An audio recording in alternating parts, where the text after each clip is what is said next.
Australia రావాలనుకుంటున్నారో okay, ఏ స్టేట్కి రావాలి, ఏ university select చేసుకోవాలి, ఏ యూనివర్సిటీ సెలెక్ట్ చేసుకుంటే వీసా ఫాస్ట్గా వస్తుంది, ఈ క్వశ్చన్స్ గురించి ప్రతి ఒక్కరికి డౌట్ ఉన్నాయి. ఫ్రమ్ స్టార్టింగ్ డే మీ ఇంటి గేటు బయట అడుగు పెట్టినప్పటి నుంచి ఇక్కడికి వచ్చి పిఆర్ కొట్టేంత వరకు ఈ జర్నీ మొత్తం ఎలా ఉంటుంది, ఏమేమి చేయాల్సి వస్తుందో రాగా దీంట్లో మాట్లాడుకుందాం. నా సపోర్టర్స్కి, నా ఫాలోవర్స్కి, నా సబ్స్క్రైబర్స్కి ఒక పెద్ద థ్యాంక్స్. మన వెబ్సైట్ అనుకున్నవన్నీ కరెక్ట్గా జరిగితే నెక్స్ట్ వీక్ లాంచ్ కాబోతుంది. ఆ వెబ్సైట్కి మీ అందరి సపోర్ట్ నాకు కావాలి. అదే కాకుండా అప్లికేషన్స్ కూడా లాంచ్ అవుతున్నాయి. Google play store and app store రెండిట్లో అవైలబుల్ ఉంటాయి. కాకపోతే ఒక 20 days టైం పట్టవచ్చు దానికి. వెబ్సైట్ లాంచ్ అయిన దగ్గర నుంచి ఇంకో 20 days. ఈ వెబ్సైట్ వల్ల, అప్లికేషన్ వల్ల మీ ఆస్ట్రేలియా జర్నీ స్మూత్గా అవుతుందని కోరుకుంటున్నాను. మనం కొత్తగా ఓపెన్ చేసిన ఇన్స్టాగ్రామ్ ఛానల్ని సపోర్ట్ చేయండి. లింక్ డిస్క్రిప్షన్లో ఉంటుంది. వెళ్ళి ఫాలో బటన్ కొట్టండి. అక్కడ ఎవ్రీడే అప్డేట్స్ వస్తాయి. Hello everyone, welcome back to my channel. Australia ప్రపంచంలో ఉన్న అన్ని కంట్రీస్లో according to the present situation US కానీ, యూకే కానీ, జర్మనీ కానీ, లేదా ఆస్ట్రేలియా కానీ, న్యూజిలాండ్ కానీ అనుకుంటే నేను పర్సనల్గా చూస్ చేసుకునే డెస్టినేషన్ ఆస్ట్రేలియా. ఎందుకు అంటే డిఫరెంట్ ఫ్యాక్టర్స్ నేను చాలా వీడియోస్లో చెప్పాను. ఒకవేళ చూడకపోతే కనుక బ్యాక్ వెళ్ళి ఆ వీడియోస్ని చూడండి. పార్ట్ టైం కానీ, లేదా ఫ్లెక్సిబిలిటీ ఆఫ్ బిజినెస్ కానీ, ఎవ్రీథింగ్ అనమాట. Australia is the best place to be as a international student అని నా ఒపీనియన్. ఇది నా పర్సనల్ ఒపీనియన్ అనమాట. ఒక్కొక్కరికి ఒక ఒపీనియన్స్ ఉండొచ్చు, దట్స్ ఫైన్. కాకపోతే అందరూ ఆలోచించేటట్టు ఇండియాలో కూర్చొని, నేను కూడా ఒకప్పుడు ఇండియాలో ఉండి అక్కడ కూర్చొని ఆలోచించినట్లు ఇక్కడ జర్నీ చాలా స్మూత్గా ఉంటుంది. ఇక్కడికి రాగానే డాలర్స్లో సంపాదించేయచ్చు, ఇండియా డబ్బులు పంపించేయచ్చు. ఈ ఇంటెన్షన్స్ ఏవైతే ఉంటాయో అవన్నీ మారుతాయి వచ్చిన తర్వాత. మీరు ఒక 100% అనుకుని వస్తే దాంట్లో 50 to 60% అయితే కనుక మీరు అనుకున్నట్లే ఉంటుంది ఆస్ట్రేలియా. అండ్ మీరు అనుకున్నట్టే సంపాదించుకోవచ్చు ఆస్ట్రేలియాలో ఒకవేళ మీరు వర్క్ చేస్తూ ఉంటే. ఇది ఒక జనరల్ వీడియో. ఏ క్యాలిక్యులేషన్స్ కానీ లేదా ఏ ఫిగర్స్ కానీ ఏవి చూపియను దీంట్లో. అండ్ దేని గురించి మాట్లాడను. జనరల్గా 1 to 1 కూర్చొని మాట్లాడితే ఎట్లుంటుందో అట్లనే మాట్లాడుకుందాం ఈ వీడియోలో. లెట్సే నా గురించే తీసుకుందాం, లేదా ఇంకొక ఎక్స్-పర్సన్ గురించి తీసుకుందాం. ఆ పర్సన్ ఆస్ట్రేలియా వచ్చినప్పటి నుంచి ఆ పిఆర్ కొట్టేంత వరకు ఆ జర్నీ ఏదైతే ఉంటుందో ఆ జర్నీలో పడాల్సిన కష్టాలేంటి, అండ్ అది తీసి పక్కన పెడితే అసలు పిఆర్ వస్తుందా రాదా. నువ్వు ఆస్ట్రేలియాని డిసైడ్ అయినప్పుడు నువ్వు యూనివర్సిటీ చూస్ చేసుకోవాల్సి వస్తుంది. యూనివర్సిటీ చూస్ చేసుకోవడానికి డిఫరెంట్ కన్ఫ్యూజన్స్ అనమాట. ఒక్కొక్కళ్ళు నేను లైవ్ చాట్లోకి వస్తే, ఒకవేళ లైవ్ కండక్ట్ చేస్తే కనుక నేను యూట్యూబ్లో, ఒక 90% ఆఫ్ ద పీపుల్ ఏమడుగుతారంటే ఏ యూనివర్సిటీ, అది ఏ లెవెల్ ఏంటి, ఆ యూనివర్సిటీకి రావచ్చా, ఈ యూనివర్సిటీకి రావచ్చా. ఓకే, నాకు కూడా అక్కడ ఉన్నప్పుడు తెలియదు కాబట్టి నేను కూడా అంతే ఆలోచించేవాడిని, నేను కూడా అంతే ఎగ్జైట్మెంట్లో అడుగుతూ ఉండేవాడిని. బట్ ఇక్కడున్న రియాలిటీ ఏంటంటే, అందరికీ చెప్తున్నా, ప్రాక్టికల్గా రాగా మాట్లాడుకోవాలంటే గ్రౌండ్ రియాలిటీ ఏంటంటే, ఇక్కడ నువ్వు ఏ కాలేజ్లో చదివినా కానీ, నువ్వు ఏ యూనివర్సిటీలో చదివినా కానీ ఆస్ట్రేలియా వాళ్ళకి పెద్ద మ్యాటర్ కాదు. కొంతమంది చెప్తారు నువ్వు ఈ యూనివర్సిటీలో చదివితేనే నీకు జాబ్ వస్తుంది, ఈ యూనివర్సిటీలో చదవకపోతే నీకు జాబ్ రాదు అని చెప్పేసి. అది కొట్టి పడేయండి పక్కన. ఎందుకంటే యూనివర్సిటీ వాడు ఎవరు నీకు జాబ్స్ ప్రొవైడ్ చేయడు. ఎస్, పెద్ద యూనివర్సిటీలో చదివితే ఏమైందంటే ప్రతి ఒక్క 6 monthsకి, అంటే ఒక సెమిస్టర్కి నీకు ఒక నెట్వర్కింగ్ ఈవెంట్ ఉంటుంది అనమాట. ఆ ఈవెంట్కి వెళ్ళి ఆ ఈవెంట్కి అటెండ్ అయ్యి నువ్వు ఇంటర్న్షిప్స్ ఎత్తుక్కునే ఆపర్చునిటీ ఆర్ ఛాన్స్ దొరుకుతుంది. అలా అని చెప్పేసి చిన్న యూనివర్సిటీస్కి దొరకదా అంటే కొన్ని యూనివర్సిటీస్ కండక్ట్ చేస్తాయి. చిన్న యూనివర్సిటీస్ అయినా, చిన్న కాలేజెస్ అయినా కానీ. దానికి మించి ఇంకేమైనా బెనిఫిట్స్ ఉన్నాయంటే ఉన్నాయి.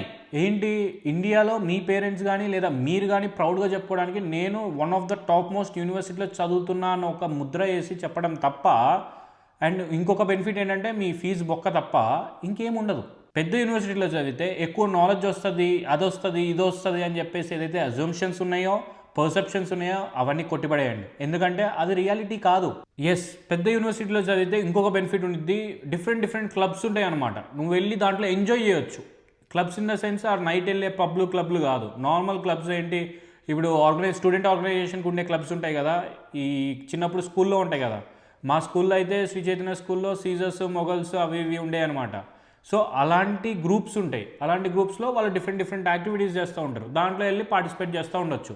అంత ఫ్రీ టైం కనుక మీకు ఉంటే మీరు వెళ్ళి పార్టిసిపేట్ చేయవచ్చు. దాంతోపాటు ఆ యూనివర్సిటీ లీడర్ని సెలెక్ట్ చేసుకోవటము, సేమ్ మనం హెడ్ బాయ్ని ఎట్లా సెలెక్ట్ చేసుకునే వాళ్ళం స్కూల్లో, అట్లనే యూనివర్సిటీ లీడర్ని సెలెక్ట్ చేసుకోవడం, లేదా గ్రూప్ లీడర్ని సెలెక్ట్ చేసుకోవడం. ఆ ఎలక్షన్స్, ఈ ఎలక్షన్స్, ఆ ఎలక్షన్స్, ఇదే గోల. ఇప్పుడు మీరు అందరూ నన్ను ఒక క్వశ్చన్ అడగొచ్చు, డైరెక్ట్గా వచ్చేది ఏదో చిన్న కాలేజ్కి వచ్చేస్తే లేదా చిన్న యూనివర్సిటీకి వచ్చేస్తే పోతుంది కదా, మళ్ళీ అక్కడికి వచ్చి చేంజ్ అవ్వటాలు ఇవన్నీ ఎందుకు అంటే, 100% మీరు అక్కడ నుంచి వచ్చేటప్పుడు నా సజెషన్ అయితే కనుక go for the top colleges or top universities.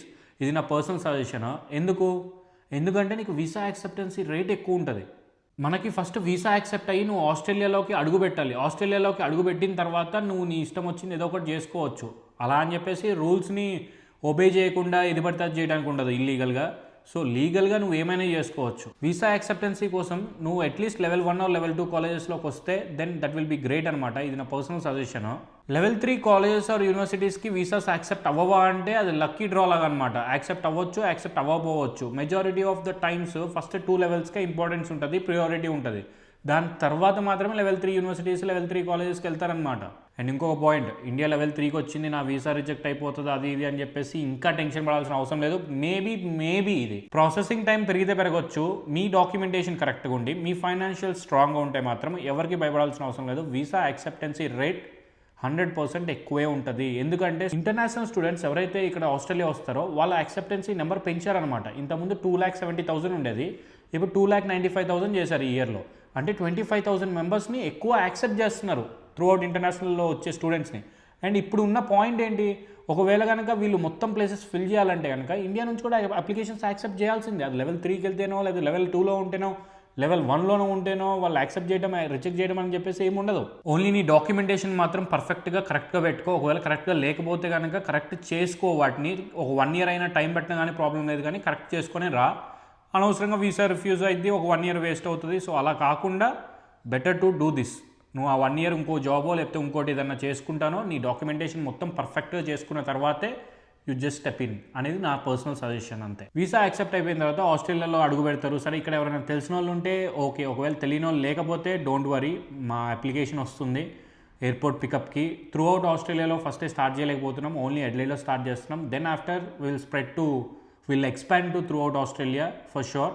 ఇప్పుడైతే ప్రజెంట్ ఉన్న సర్కమ్స్టాన్సెస్లో ఓన్లీ అడ్లైడ్లో ఆపరేట్ చేస్తున్నాం. కొన్ని ఫీచర్స్ త్రూ అవుట్ ఆస్ట్రేలియా ఇప్పుడు కూడా ఉంటాయి, అకామిడేషన్ అలాంటి సర్వీసెస్. ఇది తీసి పక్కన పెడితే ఇక్కడికి వచ్చిన తర్వాత చిన్నగా పార్ట్ టైం జాబ్ ఎత్తుక్కుంటా అన్ని డాక్యుమెంటేషన్స్ ఏం కావాలో బ్యాంక్ అకౌంట్స్ ఇవన్నీ ఓపెన్ చేసి ఒక 10 days 15 daysలో ఏదైనా పార్ట్ టైం దొరికితే ఓకే. ఒకవేళ దొరకకపోతే కనుక ఎత్తుకుతూ ఉండి ఒక 1 month 2 months పట్టిద్ది. ఆ 2 months వరకు ఎక్స్పెన్సెస్ మీరు మేనేజ్ చేసుకుంటా ఇంటి నుంచి తెచ్చుకున్న మనీ చిన్నగా ఒక చిన్న కార్ కొనుక్కొని ఊబర్ ఈట్స్ కానీ డోర్ డాష్ కానీ ఇవి స్టార్ట్ చేసుకొని అక్కడ నుంచి కొంచెం ఇన్కమ్ తీసుకొని అట్లీస్ట్ మీ రెంట్ కానీ ఇవన్నీ వెళ్ళిపోతూ ఉంటాయి. గ్రాసరీ థింగ్స్, రెంట్, మీ పర్సనల్ ఎక్స్పెన్సెస్ ఏమైతే ఉంటాయో అవన్నీ తీసుకుంటూ ఉంటే అప్పటిలోపు మీకు ఒక మంచి పార్ట్ టైం జాబ్ దొరికినప్పుడు దాంట్లోకి వెళ్ళి అక్కడ కూడా చిన్నగా బిగినింగ్ 0 నుంచి స్టార్ట్ చేసుకుంటే ఒక 1 year 2 years అక్కడ వర్క్ చేస్తే you will grow to manager level. ఆ మేనేజర్ లెవెల్కి వచ్చిన తర్వాత కొంచెం వర్క్ ఈజీగా అయిపోతుంది. సో ఇదంతా ఓకే, ఇదంతా స్టూడెంట్ ఫేస్. ఈ అసైన్మెంట్స్, యూనివర్సిటీకి వెళ్ళి అసైన్మెంట్స్ చేయటం, ఈ మధ్యలో కాలేజ్ చేంజ్ అనే యాక్టివిటీ పెట్టుకుంటారు కొంతమంది, లేకపోతే లేదు. ఒకవేళ పెట్టుకుంటే కనుక అసైన్మెంట్స్ ఇంకొంచెం ఈజీ అయ్యే ఛాన్సెస్ ఉన్నాయి కొంచెం చిన్న కాలేజెస్లో. లేదా చిన్న కాలేజెస్లో ఓన్లీ అసైన్మెంట్సే ఉంటాయి, ఎగ్జామ్స్ లేకుండా. సో డిఫరెంట్ కోర్సెస్కి డిఫరెంట్ స్ట్రక్చర్స్ ఉంటాయి అనమాట. అవి మీ కోర్స్ కరికులంలోకి వెళ్తే, ఆ యూనివర్సిటీ పర్టికులర్ కోర్స్ కరికులంలోకి వెళ్తే తెలుస్తుంది. సరే వచ్చిన ఒక 6 months లేదా 1 year హోమ్ సిక్ ఫీలింగ్ ఉంటుంది, ఇంటికి వెళ్ళిపోవాలనిపిస్తుంది. దాని తర్వాత హ్యాబిచువేట్ అయిపోతుంది. ఈ 2 years అట్లా హ్యాపీగా అయిపోయిన తర్వాత ఇప్పుడు మొదలైద్ది అసలైన బ్యాటింగ్ అనుకో, గేమ్ అనుకో, ఏమైనా అనుకో. ఎందుకంటే the most important phase in every one's life. అది అమ్మాయి అవ్వచ్చు, అబ్బాయి అవ్వచ్చు, ఎవరైనా అవ్వచ్చు. బీటెక్ అయిపోగానే వస్తే 23 ఎండింగ్కి 24 ఏజ్ వచ్చేప్పటికి ఈ బ్యాటింగ్ స్టార్ట్ అయిపోయింది అనమాట, ఈ గేమ్ స్టార్ట్ అవుతుంది. లేదా ఇంకొంతమందికి లేట్గా అవ్వచ్చు, 26 నాలాగా. నేను తర్వాత వచ్చా కాబట్టి ఇండియాలో కూడా మాస్టర్స్ తగలబడ్డా కాబట్టి ఇక్కడ ఇంకో మాస్టర్స్ 26 yearsకి అయింది. ఇప్పుడు ఏంటంటే ఫస్ట్ ఛాలెంజ్ వచ్చి అసలు ఏం చేయాలి. టీఆర్ వచ్చేసింది, నీ యూనివర్సిటీ అయిపోయింది, గ్రాడ్యుయేషన్ అయిపోయింది, గ్రాడ్యుయేషన్ తీసుకున్న తర్వాత టీఆర్ వేసేసారు, టీఆర్ వచ్చేసింది అనుకోండి. ఇప్పుడు అసలు ఏం చేయాలి, నేను ఫుల్ టైం చేయాలా, ఫుల్ టైం చేస్తే ఏ జాబ్ చేయాలి, నేను చేస్తున్న మేనేజర్ పొజిషన్లో లేకపోతే ఏదో పొజిషన్లో నువ్వు ఉన్నావు కదా అదే ఫుల్ టైం చేయాలా, లేదా ప్రొఫెషనల్ జాబ్కి మూవ్ అవ్వాలా. ఒకవేళ ప్రొఫెషనల్ జాబ్కి మూవ్ అవ్వాలంటే నాకు ఆ స్కిల్స్ ఉన్నాయా, ఒకవేళ ఉంటే ఏ ఫీల్డ్లో నాకు ఆ స్కిల్స్ ఉన్నాయి, ఇవన్నీ ఆలోచించుకునేప్పటికీ నీ మైండ్ బద్దలైపోతుంది అనమాట. ఫస్ట్ థింగ్ ఈ లైఫ్ మొత్తంలో ఒక 24 years 26 years జర్నీ చేశారు కదా, ఆ జర్నీలో ఎప్పుడు రాని కన్ఫ్యూజన్ ఇప్పుడు స్టార్ట్ అవుతుంది, ఇప్పుడు మొదలవుతుంది. ఏం చేయాలి అన్న ఒకే ఒక పాయింట్ అనమాట అది. మీకు ఆ కన్ఫ్యూజన్ ఏంటంటే ఏం చేయాలి. కొంతమంది డిసైడ్ అయిపోయి ఇదే పార్ట్ టైంని ఫుల్ టైంగా చేస్తూ ఉంటారు. దాని తర్వాత ఇంకొంతమంది ఏం చేస్తారంటే పార్ట్ టైం ఆపేసి లేదా పార్ట్ టైం చేస్తున్న అవర్స్ తగ్గించేసి ఇప్పుడు ఓన్లీ ఫుల్ టైం మీద కాన్సన్ట్రేషన్ పెట్టి ప్రొఫెషనల్ జాబ్స్ ఎతకడం స్టార్ట్ చేస్తారు. ఇలా స్టార్ట్ చేసిన వాళ్ళకి నేను చెప్పే ఓన్లీ ఒకే ఒక మాట ఏంటంటే గివ్ అప్ ఇవ్వకండి. మీరు 1 మంత్ ఎదుగుతారు, 2 మంత్స్ ఎదుగుతారు, లేదా 3 మంత్స్ ఎదుగుతారు, ఆపేస్తారు. ఇట్లా కాదు, నువ్వు కంటిన్యూస్గా కొట్టు, మెయిల్స్ కొడుతూనే ఉండు. డైలీ ఒక 50 మెయిల్స్ 60 మెయిల్స్ టార్గెట్ పెట్టుకొని కొడుతూనే ఉండు. డిఫరెంట్ రెజ్యూమేస్ క్రియేట్ చేసుకో. అది జాబ్కి సంబంధించి డిస్క్రిప్షన్కి సంబంధించిన ఏదైతే ఉండేదో జాబ్ డిస్క్రిప్షన్కి దానికి సంబంధించిన రెజ్యూమే క్రియేట్ చేసుకో. దానికి కూడా మన వెబ్సైట్లో ఫ్రీగా మీరు క్రియేట్ చేసుకోవచ్చు. మనం ఆ ఆప్షన్ కూడా పెడుతున్నాం, స్టూడెంట్స్కి హెల్ప్ అవుతుందని చెప్పేసి, లేదా జాబ్ ప్రొఫెషనల్స్కి హెల్ప్ అవుతుందని చెప్పేసి. ట్రై చేస్తూ ఉండు. ఒకవేళ ఇంటర్వ్యూస్ వస్తే ఇంటర్వ్యూని అటెండ్ అయ్యి ఒకవేళ క్రాక్ అవ్వకపోతే అసలు ఎందుకు క్రాక్ అవ్వట్లేదు, వాళ్ళు ఏ క్వశ్చన్స్ అడిగితే నేను తడబడుతున్నాను, ఇవన్నీ చెక్ చేసుకోండి. దాని తర్వాత ప్రిపేర్ ఆన్ దట్. దానికోసం మీరు కష్టపడి ప్రిపేర్ అవ్వండి. ఆ పాయింట్స్ ఏదైతే ఉన్నాయో దాంట్లో వీక్ ఉన్నావా, ప్రిపేర్ అవ్వు. నువ్వు జాబే అల్టిమేట్ గోల్ కదా, నీకు జాబ్ అల్టిమేట్ గోల్ అయినప్పుడు నువ్వు ప్రిపేర్ అవ్వు. మిగిలిన వాళ్ళు పార్ట్ టైంనే ఫుల్ టైం చేసుకుంటా మిగిలిపోయిన వాళ్ళు ఏంటి సంగతి అంటే కనుక వాళ్ళకి డిఫరెంట్ ఐడియాస్ ఉండొచ్చు. మేబీ 1 year వరకు అదే స్టోర్లో వర్క్ చేసి దాని తర్వాత స్పాన్సర్షిప్ అదే ఓనర్ని అడగవచ్చు వాళ్ళు, లేదా డిఫరెంట్గా వాళ్ళే బిజినెస్ ఓపెన్ చేసుకోవచ్చు. ఆ ఎక్స్పీరియన్స్ గెయిన్ చేసుకొని డిఫరెంట్ థింగ్స్, వాళ్ళది బిజినెస్ మైండ్ సెట్టా లేకపోతే జాబ్ మైండ్ సెట్ అయితే అదే అక్కడే ఒక లాయల్ ఓనర్గా ఫిక్స్ అయిపోయి ఉన్నప్పుడు వాళ్ళు స్పాన్సర్షిప్ చేయొచ్చు, వాళ్ళు స్పాన్సర్ చేయొచ్చు వీళ్ళకి. మేబీ ఛార్జ్ చేస్తే కొంచెం అమౌంట్ ఛార్జ్ చేస్తారా, ఛార్జ్ చేయరా, అదంతా వాళ్ళ అండర్స్టాండింగ్ మీద ఉంటుంది. సో ఈ ఫీజెస్ కానీ ఏదైతే డాక్యుమెంటేషన్ ఫీజెస్ ఉంటాయో అరౌండ్ $15,000 to $20,000 ఖర్చు అవ్వచ్చు. ఈ పీఆర్కి స్పాన్సర్షిప్ అనే గేమ్లో ఓ 15,000 అయితే మినిమం ఖర్చు అవుతాయి. $15,000 ఖర్చు అయినప్పుడు నీకు వీసా ఫీజు ఉంటుందా, దాని తర్వాత ఈ కంపెనీ ఎస్బీఎస్ కానీ అవి ఇవి వేయాలా. ఆ కంపెనీ ఎస్బీఎస్ ఎందుకు వేస్తాడు, నీకోసమే వేస్తున్నాడు. నీకోసమే వేస్తున్నప్పుడు నిన్నే అడుగుతాడు ఆ ఎక్స్పెన్సెస్. ఆయన ఏమి సొంతగా పెట్టుకోడు కదా. ఇది జనరల్గా మార్కెట్లో జరిగేది. రాగా మాట్లాడుతున్నాను నేను, ఇదంతా ప్రాక్టికల్ గ్రౌండ్ రియాలిటీ ఇది. సరే స్పాన్సర్షిప్ వస్తే ఏదో ఒకటి చేసి మళ్ళీ 2 years అదే బిజినెస్లో సస్టైన్ అయితే దాని తర్వాత పీఆర్ అనేది వస్తుంది. ఇదంతా సెకండరీ, ఇది ఒక ఆప్షన్ అనమాట. వీళ్ళు ఎవరైతే జాబ్స్కి వాటికి వీటికి వెళ్తున్నారో ఒకవేళ జాబ్స్ దొరికితే ఓకే, జాబ్స్ దొరకపోతే ఇప్పుడు మన వాళ్ళు ఏం చేస్తారు, స్టార్ట్ చేసేది అంటే పే స్లిప్ రన్ చేసుకుంటూ ఉంటారనమాట. పే స్లిప్ రన్ చేసుకొని ఆ కన్సల్టెన్సీస్ పట్టుకొని పే స్లిప్ రన్ చేసుకొని ఆ కంపెనీస్లో దాని తర్వాత పీఆర్కి అప్లై చేయడానికి ట్రై చేస్తారు. పీఆర్కి అప్లై చేసిన తర్వాత ఇక్కడికి వచ్చే పెద్ద ప్రాబ్లం ఏంటంటే ఒక పర్టికులర్ ఫీల్డ్ ఏదైతే ఈయన వర్క్ చేయాలనుకుంటున్నాడో లేకపోతే ఈయన వర్క్ చేస్తున్నాడో ఆ ఫీల్డ్కి లెట్స్ సే 95 pointsకి పిక్ అయింది పీఆర్. ఈయనకి ఉంది ఓన్లీ 85 points అనుకుందాం. మళ్ళీ ఇప్పుడు ఇంప్రూవ్మెంట్ మీద వర్క్ చేస్తూ ఉండాలి. ఏమి ఇంప్రూవ్మెంట్ మీద, పాయింట్స్ని ఇంప్రూవ్ చేసుకోవాలి. పాయింట్స్ని ఎలా ఇంప్రూవ్ చేయాలి, ఇప్పుడు నాటి రాయిపోతే నాటి రాస్తారు, ఇప్పుడు ప్రొఫెషనల్ ఇయర్ చేయకపోతే ఇంకో ప్రొఫెషనల్ ఇయర్ చేస్తారు. ఇప్పుడు ఆ 2 చేసేలోపు మళ్ళీ ఒక టైం అయిపోతుంది, ఒక 1 year టైం అయిపోతుంది. ఆ 1 year టైంలో ఆ 10 points గ్యాదర్ అయినాయి అనుకుందాం. అప్పటికి అది మళ్ళీ ఇంకో 5 points పెరగవచ్చు. పీఆర్ వచ్చేది, అవుట్కమ్ వచ్చేది ఇంతకుముందు 95 pointsకి వస్తుంటే 1 year తర్వాత అది 100 points అవ్వచ్చు. ఒకవేళ షార్టేజ్ ఉండి అదంతా ఉంటే కనుక దట్స్ ఫైన్. ఇప్పుడు ట్రేడింగ్ కోర్సెస్ ఉన్నాయి, ఎప్పటి నుంచో ఆ 65 points 70 pointsకే పిక్ అవుతాయి. అలా కాకుండా మ్యాక్సిమం వెళ్తే ఒక 75 points దాకా వెళ్తుంది. 80 points అనేది ఇంకా టాప్ రేంజ్ అనమాట ట్రేడింగ్ కోర్సెస్లో.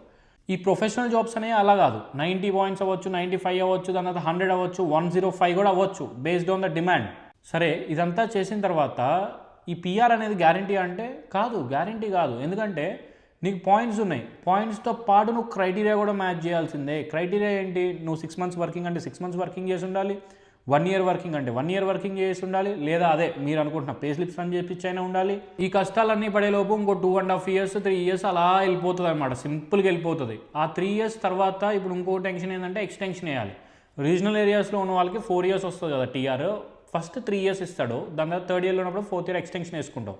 సో ఇంకొక year ఎక్స్టెన్షన్ వస్తుంది. ఈ 1 year ఎక్స్టెన్షన్ ఏదైతే ఉందో దాంట్లో మీకు కనుక ఇన్వైట్ వస్తే పీఆర్ ఇన్వైట్, దట్స్ ఫైన్. లేకపోతే కనుక మళ్ళీ ఏదో ఒక వీసానో లేకపోతే మళ్ళీ ఇప్పుడు స్టూడెంట్ వేసినా కానీ మళ్ళీ దాని తర్వాత టీఆర్ రాదు. ఇంకొక లూప్ హోల్ ఎత్తుక్కోవటమో, దానికి మళ్ళీ డబ్బులు ఖర్చు పెట్టడమో, దానికి ఒక 20 లక్షలు 30 లక్షలు ఏదైనా what ever it is. So from starting of the day నుంచి మీరు ఎప్పుడైతే గేట్ బయట అడుగు పెట్టారో ఇండియాలో, ఇక్కడికి వచ్చి పీఆర్ కొట్టేంత వరకు చాలా డబ్బులు ఖర్చు అవుతాయి. ఎందుకు చాలామంది కాలేజెస్ ఎందుకు చేంజ్ అవుతారు, లెట్స్ సే యూనివర్సిటీ ఫీజు, పెద్ద టాప్ యూనివర్సిటీ ఫీజు ఒక $1 lakh అనుకుందాం. ఆ $1 lakh డిస్కౌంట్ పోయి $85,000 వచ్చింది అనుకుందాం. ఫస్ట్ సెమిస్టర్ ఫీజు ఆల్రెడీ కట్టేసి వస్తావు. ఇంకా ఇక్కడికి వచ్చిన తర్వాత లెట్స్ సే ఇంకొక $60,000 లేకపోతే $65,000 వాట్ ఎవర్ ఇట్ ఈస్, ఇంకా 3 semestersలో కట్టాల్సి వచ్చింది అనుకుందాం. అనుకున్నప్పుడు వీళ్ళు ఏం చేస్తారంటే ఇక్కడ చిన్న కాలేజెస్కి మారిపోతారు. చిన్న కాలేజెస్కి మారిపోయినప్పుడు టోటల్ ఫీజు మొత్తం కలిపి నువ్వు అక్కడ ఇండియాలో కట్టిన 10 lakhs అండ్ ఇక్కడ కట్టాల్సిన డబ్బులు మొత్తం కలిపి టోటల్ అరౌండ్ 27-26 lakhs మొత్తం అయిపోతుంది. ఇంకా మిగిలిన డబ్బులు ఏవైతే ఉంటాయో అవి నీకేమీ రిటర్న్ వచ్చేసి సేవ్ అయిపోయినట్టు కాదు. నీ పిఆర్ ప్రాసెస్ ఏదైతే ఉంటుందో ఈ పిఆర్ ప్రాసెస్లో ఆ డబ్బులు యూజ్ చేసుకోవచ్చు. లేదంటే ఇప్పుడు ఆల్రెడీ నువ్వు ఇక్కడ ఒక లెట్స్ సే 8 6 48 55 lakhs నువ్వు ఇక్కడ ఖర్చు పెట్టావనుకో యూనివర్సిటీకి, పెద్ద యూనివర్సిటీకి, టాప్ యూనివర్సిటీకి. దాని తర్వాత మళ్ళీ నువ్వేం చేయాలి, పిఆర్ రావడానికి ఆ తిప్పలు ఈ తిప్పలు పడి ఇంకో 30-40 లక్షలు అయితే పెట్టాల్సి వస్తుంది. Almost you are spending around 1 crore అనమాట. ఈ స్పాన్ ఆఫ్ 5 yearsలో నువ్వు 1 crore స్పెండ్ చేయాల్సి వస్తుంది. అది ఇంట్రెస్ట్తో కలిపి లేదా వేరే వాళ్ళకి ఇచ్చేయో లేకపోతే డిఫరెంట్ థింగ్స్ ఉంటాయి. మీకు ఇక్కడ వచ్చిన తర్వాత ఒక్కొక్క స్టెప్ అర్థం అవుతుంది. కొంతమందికి ఫస్ట్ సెమిస్టర్ సెకండ్ సెమిస్టర్లో అర్థం కాకపోవచ్చు, కానీ థర్డ్ సెమిస్టర్లోకి వచ్చినప్పుడు క్లియర్ పిక్చర్ వస్తుంది, లేదా ఫోర్త్ సెమిస్టర్ అయిపోయే లోపు క్లియర్ పిక్చర్ వస్తుంది అనమాట. సరే మీరు ఇప్పుడు టాప్ అసలు ఫుల్ బాగా చదివేస్తాం, మేమే ఒక కంపెనీ పెడతాము, మేము కోడింగ్ సూపర్ చేస్తాము ఐటీలో అయితే కనుక, లేదు బిజినెస్లో ఎంబీఏలో అయితే కనుక మేము బిజినెస్ బాగా చేయగలిగే నమ్మకం ఉంది, ఆ కాన్ఫిడెన్స్ ఉంది, మేమే సొంత కంపెనీలు పెట్టుకుంటామంటే కనుక అది డిఫరెంట్ గేమ్. సొంత కంపెనీ పెట్టుకుంటే పిఆర్ ఏం రాదు. కాకపోతే ఏంటంటే ఏదో ఒకటి చేసి తెచ్చుకోవచ్చు, స్పాన్సర్షిప్ లాగానో ఏదో ఒకటి చేసి తెచ్చుకోవచ్చు అని చెప్పి అంటూ ఉంటారు అందరూ, కన్సల్టెంట్స్ కానీ వీళ్ళందరూ అంటూ ఉంటారు. సో అది ఎంతవరకు నిజమో అని చెప్పేసి మీరు ఆ పర్టికులర్ బిజినెస్ తీసుకున్నప్పుడు దాని రెవెన్యూ ఎంత జనరేట్ అవుతుంది ఇవన్నీ కూడా డిపెండ్ అయి ఉంటుంది. ఏ బిజినెస్కి పడితే ఆ బిజినెస్కి మీకు డైరెక్ట్ పిఆర్ ఇచ్చారనమాట. అక్కడ ఏంటి, నువ్వు ఇంత చెయ్యాలి, ఇంత రెవెన్యూ చేయాలి, ఆ రెవెన్యూ చేసిన తర్వాత నువ్వు ఇంతమంది స్టాఫ్ మినిమం ఉండాలి నీ దగ్గర. దాంట్లో మళ్ళీ ఒక ఆసీ వీళ్ళు అని చెప్పేసి డిఫరెంట్ క్రైటీరియాస్ ఉంటాయి. ఆ క్రైటీరియాస్ అని తెలుసుకోవాలి. తెలుసుకున్న తర్వాత నువ్వు అటు నుంచి ఏమైనా ట్రై చేస్తే ట్రై చేయొచ్చు. అక్కడ కూడా గ్యారంటీ ఏం లేదు. అక్కడ కష్టాలు పడ్డాక వన్ డే ఆ ఇన్వైట్ ఎప్పుడైతే వస్తుందో పిఆర్ ఇన్వైట్, ఆ రోజు నీ ఆనందానికి హద్దులు ఉండవు. ఎందుకు ఇంత కష్టపడుతున్నాం అంటే simple thing, life style change చేసుకోవడం కోసమే. డబ్బులు సంపాదించుకోవాలి అది ఓకే, స్టాండర్డ్ ఆఫ్ లివింగ్ నువ్వు ఇండియాలో ఉన్నప్పుడు ఒకలాగుంటే ఇక్కడికి వచ్చిన తర్వాత నేను కొంచెం పెరగాలి, ఇంకొంచెం పెరగాలి అండ్ డిఫరెంట్ ఫ్యాక్టర్స్. కొంతమంది అంటారు నేను ఇండియాలో నాకు పొల్యూషను, సరే చిన్నప్పటి నుంచి నువ్వు అక్కడే పుట్టావు, అక్కడే పెరిగావు, 25 years అయితే అక్కడే బతికావు కదా. కానీ కొంతమందికి కొన్ని రీజన్స్ ఉంటాయి, పొల్యూషన్ చాలా ఎక్కువ అయిపోయింది, అది నిజమే, పొల్యూషన్ ఎక్కువైపోయింది, ఇక్కడ కొంచెం పీస్ఫుల్గా ఉంటుంది అది ఇది అని చెప్పేసి. మీరు అనుకున్నంత ఈజీగా అయితే ఉండదు జర్నీ, దానికి ప్రిపేర్ అయ్యారా అండి. అలా అని చెప్పేసి మీకు ఇక్కడ వచ్చిన తర్వాత ఎవరో హెల్ప్ చేయరా అంటే ఎవరో ఒకళ్ళు దొరుకుతారు, మీకు హెల్ప్ చేసే వాళ్ళు దొరుకుతారు. వాళ్ళని మాత్రం లైఫ్ లాంగ్ గుర్తుపెట్టుకోండి, వాళ్ళతోనే జర్నీ చేయండి, ట్రావెల్ చేయండి. నాకు అలా దొరికిన వాళ్ళు మీ అందరికీ తెలుసు. నాకు సుమంత్ అన్న హెల్ప్ చేశారు, దాని తర్వాత డిఫరెంట్ పీపుల్, మనోజ్ అన్న కానీ లేకపోతే ఇంకొకళ్ళు అట్లా చాలామంది హెల్ప్ చేశారు. హెల్ప్ చేస్తేనే ఒకరికొకరు హెల్ప్ చేసుకుంటేనే అందరూ గ్రో అవ్వగలుగుతారు, లేకపోతే ఎవడు గ్రో అవ్వడు. అలా అని అందరూ హెల్ప్ చేస్తారా అంటే అందరూ చేయరు హెల్ప్, ఓన్లీ కొంతమంది చేస్తారు. అలాంటి కొంతమంది మీకు దొరకాలని నేను కోరుకుంటున్నా. ఈ వీడియోకి ఇంతే, నెక్స్ట్ వీడియోలో మళ్ళీ కలుద్దాం. ఒకవేళ మీరు నాతో 1-to-1 కాల్ మాట్లాడాలనుకుంటే లింక్ డిస్క్రిప్షన్లో ఉంటుంది, వెళ్ళి స్లాట్ బుక్ చేసుకోండి, అక్కడ కలుద్దాం. మీరు అనుకుంటున్నట్టు అబ్రాడ్ జర్నీ మరీ అంత ఈజీగా అయితే ఉండదు. దయచేసి మీరు వీటన్నిటికీ ప్రిపేర్ అయ్యే రండి. ఎందుకంటే ఇక్కడికి వచ్చిన తర్వాత డిప్రెషన్ ఫీల్ అయ్యి లేకపోతే ఇంకోటి చేసుకొని అవన్నీ వేస్ట్ ఆఫ్ థింగ్స్ అనమాట. లైఫ్లో టైం వేస్ట్ థింగ్స్ అవన్నీ గుర్తుపెట్టుకోండి. ఆస్ట్రేలియా వచ్చే వాళ్ళందరికీ స్వాగతం సుస్వాగతం. ఒకవేళ దాంట్లో పర్టికులర్గా ఎడ్లైడ్ ఎవరైనా వస్తుంటే మీ అందరికీ వెల్కమ్. ఇక్కడ నేను ఉన్నా, నాకు చాతైన హెల్ప్ నేను చేయడానికి ఇక్కడ నేను సిద్ధం.